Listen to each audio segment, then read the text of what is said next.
Assalamualaikum warahmatullahi wabarakatuh. Sahabat seiman, Nabi Nuh alaihi salam adalah nabi ketiga. Tepatnya, manusia yang diangkat menjadi nabi setelah Nabi Idris. Nabi Nuh juga termasuk dari cucu Nabi Idris. Nabi Nuh lahir dengan nama Nuh bin Lami bin Mutausyalah bin Kanub bin Yarits bin Mahlayil bin Kainan bin Anushi bin Syaits bin Nabi Adam alaihissalam. Menurut penjelasan Ibnu Jarir dan lainnya, Nabi Nuh lahir 116 tahun setelah Nabi Adam meninggal dunia. Berdasarkan sejarah ahli kitab di atas, Nabi Nuh lahir 146 tahun setelah Nabi Adam meninggal dunia, karena di antara keduanya terpaut 10 generasi. Seperti yang dikatakan oleh Abu Umamah, yaitu salah satu sahabat Nabi Muhammad SAW. Seseorang bertanya kepada Rasulullah, "Wahai Rasulullah, apakah Nabi Adam seorang nabi?" "Ya, ia diberi wahyu," jawab beliau.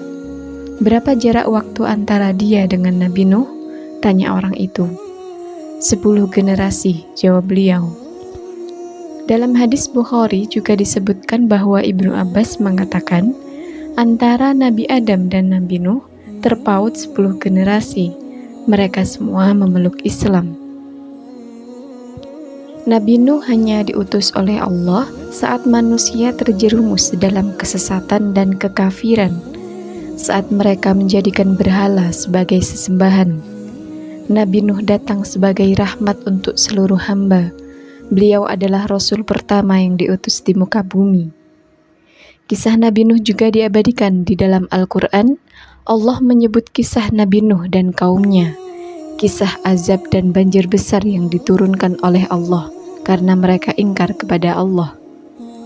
Allah Subhanahu wa Ta'ala berfirman, "Sungguh, kami benar-benar telah mengutus Nabi Nuh kepada kaumnya. Lalu dia berkata, 'Wahai kaumku, sembahlah Allah. Tidak ada Tuhan bagimu selain Dia. Sesungguhnya aku takut kamu akan ditimpa azab pada hari yang dahsyat.'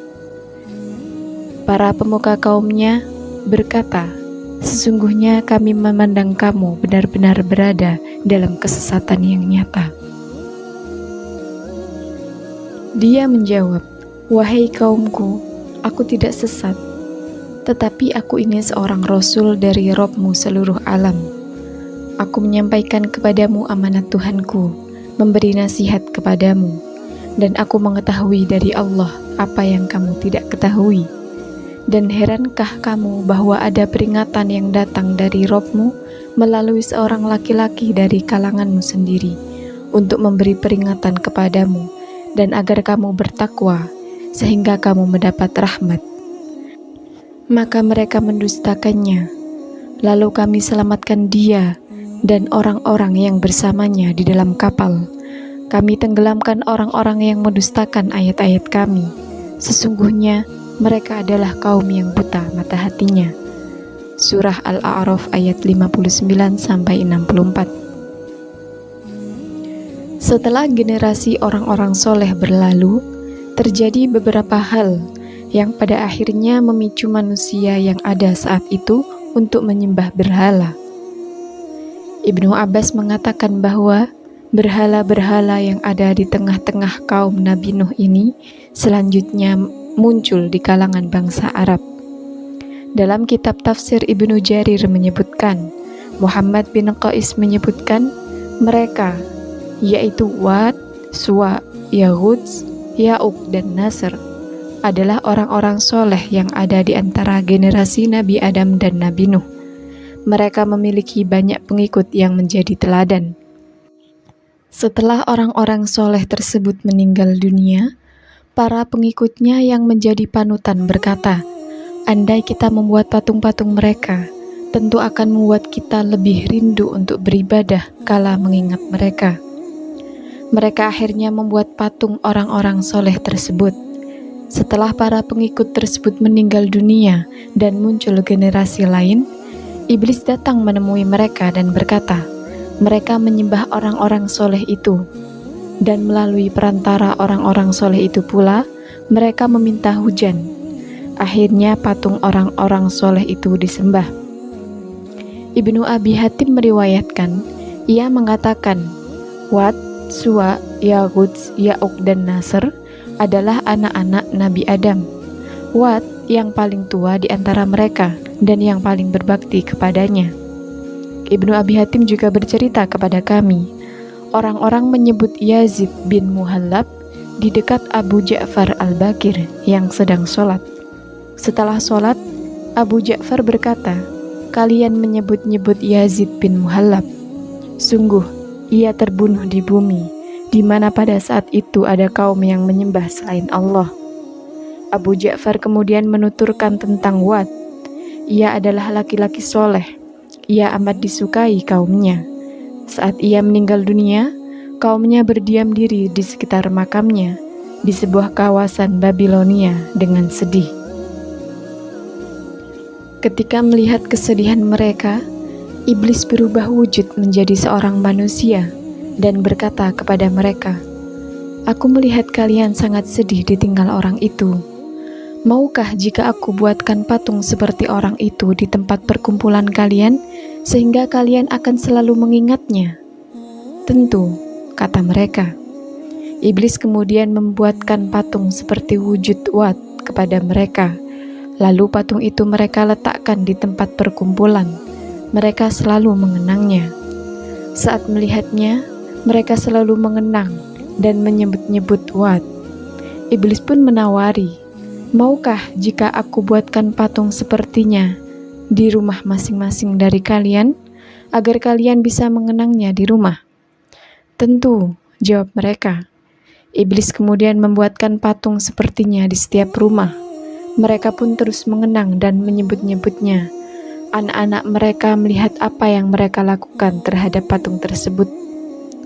Setelah anak-anak mereka beranak pinak dan tujuan mengenang Wat seperti yang dilakukan kaum pertama lenyap, patung Wat akhirnya dijadikan Tuhan oleh cucu-cucu mereka, yang kemudian mereka sembah selain Allah.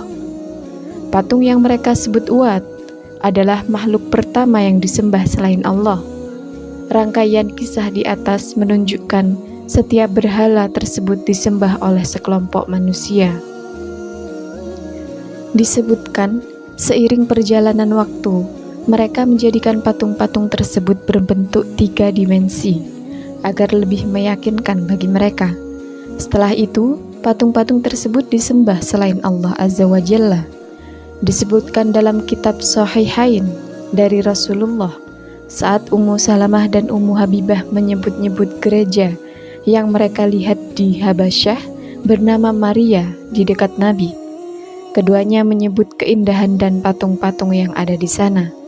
Nabi bersabda, mereka itu ketika ada orang soleh meninggal dunia, mereka mendirikan masjid di atas makamnya, lalu mereka membuat patung tersebut. Mereka adalah seburuk-buruk makhluk di sisi Allah Azza wa Jalla. Waktu terus berlalu, sementara perdebatan antara Nabi Nuh dengan kaumnya tidak kunjung berhenti. Seperti yang Allah sampaikan, maka ia tinggal di antara mereka 1000 tahun kurang 50 tahun. Mereka pun ditimpa banjir besar, dan mereka adalah orang-orang yang zalim. Surah Al-Ankabut ayat 14. Meski Nabi Nuh menyampaikan dakwah selama itu, namun hanya segelintir orang saja yang beriman kepadanya. Setiap kali satu generasi berlalu, mereka berpesan kepada generasi berikutnya agar tidak beriman kepada Nabi Nuh dan harus memerangi dan menentangnya. Ketika anak-anak sudah mulai baligh dan mengerti kata-kata orang tua, mereka sepakat untuk tidak beriman kepada Nabi Nuh sepanjang hidup. Kesalahan-kesalahan berupa pengingkaran, kekejian, dan doa keburukan Nabi Nuh menumpuk menjadi satu pada mereka. Saat itulah Allah memerintahkan Nabi Nuh untuk membuat kapal besar yang belum pernah ada sebelumnya, juga tidak akan ada kapal sebesar itu setelahnya. Sebelumnya, Allah menyampaikan kepada Nabi Nuh, ketika putusannya tiba, kala siksanya yang tidak bisa tertolak oleh kaum yang berbuat dosa datang menimpa, Nabi Nuh tidak bisa lagi meralat dan menarik doa yang ia panjatkan kepada Allah. Karena mungkin saja Nabi Nuh merasa iba kala melihat siksa datang menimpa kaumnya. Karena mendengar tentu tidak sama dengan menyaksikan secara langsung. Untuk itu Allah berfirman, "Dan janganlah engkau bicarakan dengan aku tentang orang-orang yang zalim. Sesungguhnya mereka itu akan ditenggelamkan." Dan mulailah Nabi Nuh membuat kapal. Setiap kali pemimpin kaumnya berjalan melewatinya, mereka mengejeknya, mencemooh Nabi Nuh, dan menganggap ancaman yang ia sampaikan kepada mereka mustahil terjadi. Nabi Nuh berkata, "Jika kamu mengejek kami, maka kami pun akan mengejekmu, sebagaimana kamu mengejek kami, yaitu kamilah yang akan mengejek kalian dan merasa heran kepada kalian, karena terus saja kalian mengingkari dan menentang dengan semena-mena, yang akan membuat kalian tertimpa siksa. Maka kelak kamu akan mengetahui siapa yang akan ditimpa azab yang menghinakan dan siapa yang akan ditimpa azab yang kekal." Sahabat beriman, itulah sedikit kisah tentang Nabi Nuh yang dapat saya sampaikan. Tinggalkan komentar jika ada kata atau kisah yang menurut Anda kurang benar. Terima kasih telah menonton. Wassalamualaikum warahmatullahi wabarakatuh.